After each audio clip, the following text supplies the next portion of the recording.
Hi friends, ഇന്ന് കുറച്ച് സ്പെഷ്യലായിട്ടൊരു variety ബിരിയാണിയാണ് നമ്മൾ തയ്യാറാക്കാനായിട്ട് പോകുന്നത്.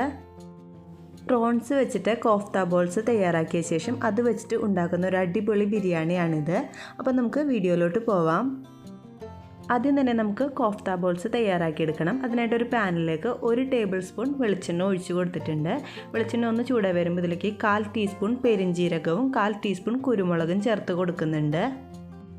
അതൊന്ന് മൂത്ത് വരുമ്പോൾ ഇനി നമ്മളിതിലേക്ക് 1 കപ്പ് ക്ലീൻ ആക്കി വെച്ചിരിക്കുന്ന പ്രോൺസ് ആണ് ചേർത്ത് കൊടുക്കുന്നത്. ഏകദേശം 250 ഗ്രാം ഉണ്ടാവും ഇത്.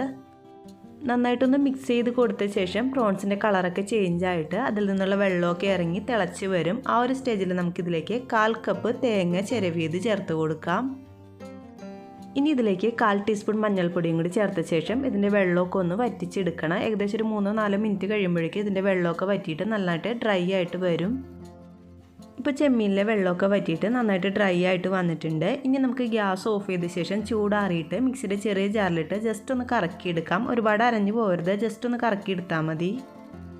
ഇനി ഇതിലേക്ക് 2 ടേബിൾ സ്പൂൺ സവാള വളരെ ചെറുതാക്കിയിട്ട് കൊത്തി എരിഞ്ഞത് ചേർത്ത് കൊടുക്കുന്നുണ്ട്. പിന്നെ ഇതിലേക്ക് 1 ടീസ്പൂൺ ഇഞ്ചി വെളുത്തുള്ളി ചതച്ചത്, ആവശ്യത്തിന് മല്ലിയില, 1/4 ടീസ്പൂൺ മഞ്ഞൾപ്പൊടി, 1 ടീസ്പൂൺ മുളക് പൊടി, പിന്നെ ആവശ്യത്തിന് ഉപ്പ്, പിന്നെ ഒരു മസാലയുടെയൊക്കെ ആ ഒരു ടേസ്റ്റ് കിട്ടാൻ വേണ്ടിയിട്ട് 1/2 ടീസ്പൂൺ ഗരം മസാല, 1 ടീസ്പൂൺ മല്ലിപ്പൊടി, പിന്നെ നല്ലൊരു ബൈൻഡിങ് കിട്ടാൻ വേണ്ടിയിട്ട് 2 ടീസ്പൂൺ കോൺഫ്ലവറും 1 ടീസ്പൂൺ മൈദയും കൂടി ചേർത്ത് കൊടുക്കുന്നുണ്ട്. ഇനി നമുക്കിതൊന്ന് ജസ്റ്റ് ഒന്ന് മിക്സാക്കി എടുക്കണം.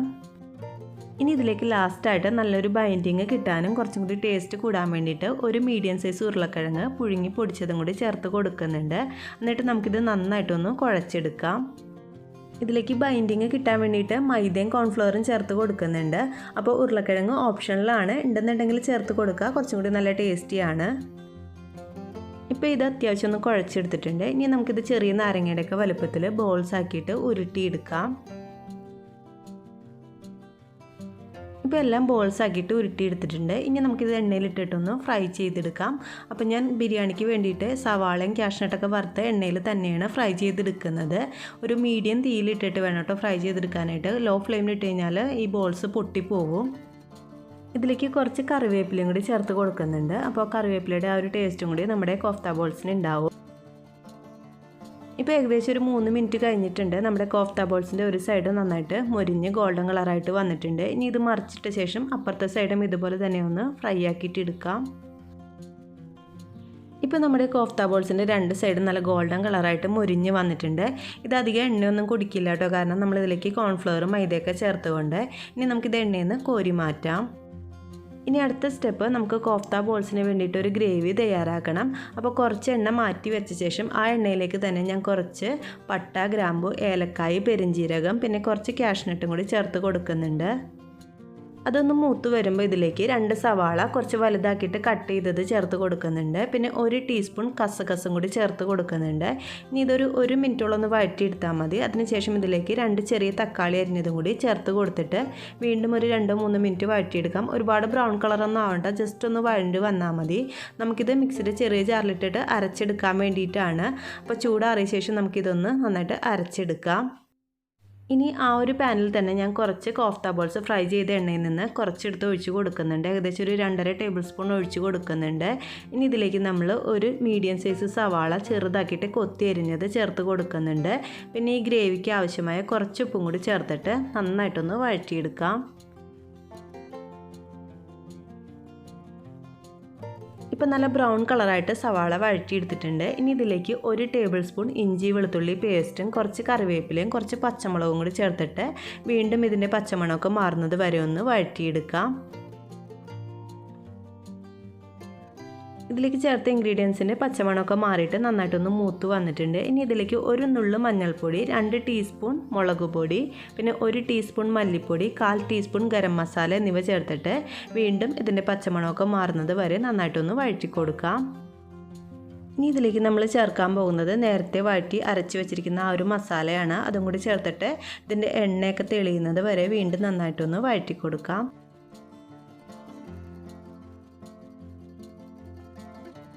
ഈ ഒരു സ്റ്റേജ് ആവുന്നത് വരെ വഴറ്റി കൊടുക്കണം. നന്നായിട്ട് എണ്ണയൊക്കെ തിരിഞ്ഞിട്ട് വരുന്ന ആ ഒരു സ്റ്റേജിൽ ഇനി ഇതിലേക്ക് കുറച്ച് അരപ്പ് കഴുകിയ വെള്ളവും കൂടി ചേർത്ത് കൊടുക്കുന്നുണ്ട്.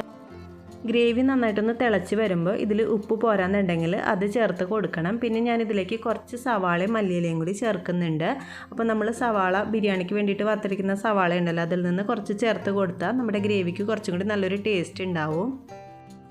ഇനി ഇതിലേക്ക് വറുത്ത് വെച്ചിരിക്കുന്ന കോഫ്ത ബോൾസ് ചേർത്ത് കൊടുക്കാം. അതിനുശേഷം 1-2 മിനിറ്റ് നെയ്യൊന്ന് തിരിയാൻ വേണ്ടിയിട്ട് ലോ ഫ്ലെയിമിലിട്ടിട്ട് ഒന്ന് തിളപ്പിച്ചെടുക്കണം. അപ്പോൾ നമ്മുടെ ബിരിയാണിക്കുള്ള മസാല തയ്യാറായിട്ടുണ്ടാവും. ഇപ്പം നമ്മുടെ കോഫ്ത മസാല തയ്യാറായിട്ടുണ്ട്. അപ്പോൾ വളരെ ടേസ്റ്റി ആയിട്ടുള്ളൊരു മസാലയാണിത്. ഇത് മാത്രമായിട്ട് നമുക്ക് വേണമെങ്കിൽ ചപ്പാത്തിയുടെ ചോറിൻ്റെയൊക്കെ കൂടെ കഴിക്കാനായിട്ട് പറ്റും കേട്ടോ. ഇനി നമുക്ക് അടുത്തതായിട്ട് റൈസ് എങ്ങനെ തയ്യാറാക്കണമെന്ന് നോക്കാം. അപ്പോൾ നമ്മൾ ഇന്ന് റൈസ് തയ്യാറാക്കുന്നത് 10 രൂപ പൗച്ചിലുള്ള മാഹി പ്യുവർ ഗീ വെച്ചിട്ടാണ്. ഈ ഒരു പാക്കറ്റ് കൊണ്ട് നമുക്ക് അത്യാവശ്യം ബിരിയാണി റൈസൊക്കെ തയ്യാറാക്കി എടുക്കാനായിട്ട് പറ്റും. നെയ്യൊന്ന് ചൂടായി വരുമ്പോൾ ഇതിലേക്ക് പട്ട, ഗ്രാമ്പു, ഏലക്കായ എന്നിവ ചേർത്ത് കൊടുക്കുന്നുണ്ട്. ബിരിയാണി റൈസിന് നല്ലൊരു ഫ്ലേവർ കിട്ടാൻ വേണ്ടിയിട്ട് ഇതിലേക്ക് കുറച്ച് രമ്പയിലയും കൂടി ചേർത്ത് കൊടുക്കുന്നുണ്ട്. ഇനി നമ്മളിതിലേക്ക് 2 കപ്പ് റൈസ് വെള്ളത്തിൽ കുതിർത്തിയിട്ട് ഊറ്റിയെടുത്തിരിക്കുന്നതാണ്. അരമണിക്കൂർ വെള്ളത്തിൽ കുതിർത്തിയ ശേഷം ഊറ്റിയെടുത്തിരിക്കുന്നതാണ്. അലിബാബയുടെ ബിരിയാണി റൈസാണ് ഞാനിപ്പോൾ എടുത്തിരിക്കുന്നത്. ഇനി ഈ റൈസ് വെന്ത് പോകുമ്പോൾ കുഴഞ്ഞു പോവാതിരിക്കാൻ വേണ്ടിയിട്ട് 2-3 മിനിറ്റ് എണ്ണയിലിട്ടിട്ടൊന്ന് വറുത്തെടുക്കണം. അതിനുശേഷം ഇതിലേക്ക് തിളച്ച വെള്ളം ഒഴിച്ച് കൊടുക്കുന്നുണ്ട്. 1 കപ്പ് അരിക്ക് 1.5 കപ്പ് വെള്ളമാണ് ഞാൻ എടുത്തിരിക്കുന്നത്. അപ്പോൾ 2 കപ്പ് അരിക്ക് 3 കപ്പ് വെള്ളം എടുത്തിട്ട് തിളപ്പിച്ചിട്ട് ഒഴിച്ച് കൊടുക്കുന്നുണ്ട്. ഇതിലേക്ക് തിളച്ച വെള്ളം തന്നെ ഒഴിച്ച് കൊടുക്കണം കേട്ടോ. പച്ചവെള്ളം ഒഴിച്ച് കൊടുത്താൽ അരി നുറുങ്ങിച്ച് പോവും, വേവില്ല. അപ്പോൾ ഇനി ഇതിലേക്ക് ആവശ്യത്തിന് ഉപ്പും ചേർത്ത് കൊടുക്കുന്നുണ്ട്. പിന്നെ ഇതിലേക്ക് കുറച്ച് മല്ലിയിലയും പുതിനയിലയും കൂടി ചേർത്ത് കൊടുക്കുന്നുണ്ട്. അതിനുശേഷം നന്നായിട്ടൊന്ന് തിളച്ച് വരുമ്പോൾ ലോ ഫ്ലെയിമിലിട്ടിട്ട് വേവിച്ചെടുക്കാം. ഏകദേശം ഒരു 12 മിനിറ്റ് കഴിഞ്ഞപ്പോൾ നമ്മുടെ റൈസ് നന്നായിട്ട് വെന്ത് വെള്ളമൊക്കെ വറ്റി വന്നിട്ടുണ്ട്. ഇനി നമുക്കിത് ചൂടാറാനായിട്ടൊന്ന് മാറ്റി വയ്ക്കാം. ബിരിയാണി റൈസ് നമ്മൾ ദം ചെയ്ത് കഴിയുമ്പോൾ ഒന്നിനോടൊന്ന് വിട്ട് കിട്ടണമെന്നുണ്ടെങ്കിൽ അരി നമ്മൾ കുറച്ച് നേരത്തെ തന്നെ വേവിച്ചിട്ട് ചൂടാറാനായിട്ട് മാറ്റി വയ്ക്കണം. അതിനുശേഷം വേണം ദം ചെയ്തെടുക്കാനായിട്ട്. ബിരിയാണി ദം ചെയ്യാനായിട്ട് ഞാൻ റൈസ് വേവിച്ച ആ ഒരു ഉരുളി തന്നെയാണ് എടുത്തിരിക്കുന്നത്. അതിലേക്ക് കുറച്ച് മല്ലിയിലയും പിന്നെ കോഫ്ത മസാലയും കൂടി ചേർത്ത് കൊടുക്കുന്നുണ്ട്. പിന്നെ കുറച്ച് വറുത്ത് മാറ്റി വെച്ചിരിക്കുന്ന സവാളയും കാഷ്നട്ടും മല്ലിയിലയും പുതിനയിലൊക്കെ ചേർത്ത് കൊടുത്തിട്ട് അതിൻ്റെ മീതേക്ക് നമുക്ക് റൈസ് ചേർത്ത് കൊടുക്കാം. ഞാനിപ്പോൾ ഒറ്റ ലെയറായിട്ടാണ് കേട്ടോ സെറ്റ് ചെയ്യുന്നത്. നിങ്ങൾക്ക് ചെറിയ പാത്രമൊക്കെ ആണെന്നുണ്ടെങ്കിൽ 2 ലെയറായിട്ടൊക്കെ സെറ്റ് ചെയ്തെടുക്കാം. ഞാനിപ്പോൾ ഉരുളി അത്യാവശ്യം വലുതായതുകൊണ്ട് ഒറ്റ ലെയറായിട്ട് സെറ്റ് ചെയ്തെടുക്കുന്നുള്ളൂ. ഫുള്ളായിട്ട് റൈസ് ചേർത്ത് കൊടുക്കുന്നുണ്ട്. അതിനുശേഷം ഇതിൻ്റെ മീതേക്ക് കുറച്ച് ഗരം മസാല തൂവി കൊടുക്കുന്നുണ്ട്. റൈസ് ഇങ്ങനെ നമ്മൾ ലെയർ ചെയ്ത് കൊടുക്കുമ്പോൾ നമ്മൾ വേവിക്കാൻ നേരത്തെ ചേർത്തിരിക്കുന്ന ബിരിയാണിയിൽ ആ പട്ട, ഗ്രാമ്പു, ഏലക്കായൊക്കെ ഒന്ന് മാറ്റി കൊടുക്കണം. അല്ലെങ്കിൽ നമ്മൾ കഴിക്കുമ്പോൾ അത് കടിക്കാനായിട്ട് കിട്ടുകയാണെന്നുണ്ടെങ്കിൽ ബിരിയാണിയുടെ ആ ഒരു ടേസ്റ്റ് തന്നെ മാറിപ്പോവും. ഇതിൻ്റെ മീതേക്ക് നമ്മൾ സാധാരണ ദം ചെയ്യുമ്പോൾ ഇടുന്നത് പോലെ തന്നെ സവാളയും കാഷ്നട്ടും മല്ലിയിലയും പുതിനയിലൊക്കെ ചേർത്ത് കൊടുക്കുന്നുണ്ട്. പിന്നെ 2-3 ഡ്രോപ്സ് പൈനാപ്പിൾ എസൻസിലേക്ക് കുറച്ച് വെള്ളം ഒഴിച്ചിട്ട് ഇത്തിരി മഞ്ഞ കളർ ആഡ് ചെയ്തിട്ട് അതും കൂടി ആഡ് ചെയ്ത് കൊടുക്കുന്നുണ്ട്. ബിരിയാണിക്ക് നല്ലൊരു അട്രാക്റ്റീവായിട്ടുള്ളൊരു കളർ കിട്ടാൻ വേണ്ടിയിട്ടാണ്. അത് ഓപ്ഷണലാണ്. പിന്നെ 2-3 ഡ്രോപ്സ് ഓറഞ്ച് റെഡ് കളറും കൂടി ചേർത്ത് കൊടുക്കുന്നുണ്ട്. അതിനുശേഷം ഇതിൻ്റെ മീതേക്ക് 1 ടീസ്പൂൺ നെയ്യ് അവിടെ ഇവിടെയൊക്കെ ആയിട്ടൊന്ന് ഒഴിച്ച് കൊടുക്കാം. പിന്നെ നമുക്കിത് അലുമിനിയം ഫോയിൽ വെച്ചിട്ട് പൊതിഞ്ഞിട്ട് ഒരു 20 മിനിറ്റ് ദം ചെയ്തെടുക്കാം. നല്ല ചുവട് കെട്ടിയുള്ളൊരു പാത്രം ഉണ്ടെങ്കിൽ ഗ്യാസിൻ്റെ മീതേക്ക് നേരിട്ട് വെച്ചിട്ട് ദം ചെയ്തെടുക്കാം. അല്ലാന്നുണ്ടെങ്കിൽ അടിയിൽ വേറെ എന്തെങ്കിലും ഒരു പഴയ പാത്രം വെച്ചിട്ട് വേണം ദം ചെയ്തെടുക്കാനായിട്ട്. ഗ്യാസിൻ്റെ ഏറ്റവും ലോ ഫ്ലെയിമിലിട്ടിട്ട് വേണം കേട്ടോ ദം ചെയ്തെടുക്കാനായിട്ട്, അല്ലെങ്കിൽ അടിയിൽ പിടിക്കും. ഇപ്പോൾ നമ്മുടെ അടിപൊളിയായിട്ടുള്ള ബിരിയാണി തയ്യാറായിട്ടുണ്ട്. ദമ്മൊക്കെ ചെയ്ത് നല്ല അടിപൊളിയായിട്ട് ഒന്നിനോടൊന്ന് വേർതിരിഞ്ഞ് റൈസൊക്കെ നല്ല പെർഫെക്റ്റ് ആയിട്ട് കിട്ടിയിട്ടുണ്ട്. ഞാനിപ്പോൾ ഈ ഒരു കോഫ്ത ബോൾസ് ചെമ്മീൻ വെച്ചിട്ടാണ് തയ്യാറാക്കിയിരിക്കുന്നത്. അപ്പോൾ നിങ്ങൾക്ക് വേണമെന്നുണ്ടെങ്കിൽ ചിക്കൻ വെച്ചിട്ടോ വേറെ ഏത് മീറ്റ് വെച്ചിട്ടും ഇതുപോലെ തന്നെ തയ്യാറാക്കി എടുക്കാനായിട്ട് പറ്റും. അപ്പോൾ എല്ലാവരും ഒന്ന് ട്രൈ ചെയ്ത് നോക്കണം. വളരെ ടേസ്റ്റി ആയിട്ടുള്ള ഒരു വെറൈറ്റി ബിരിയാണി റെസിപ്പിയാണിത്. ട്രൈ ചെയ്ത് നോക്കിയിട്ട് നിങ്ങളുടെ അഭിപ്രായങ്ങൾ എന്നെ അറിയിക്കാനായിട്ട് മറക്കരുതേ. താങ്ക്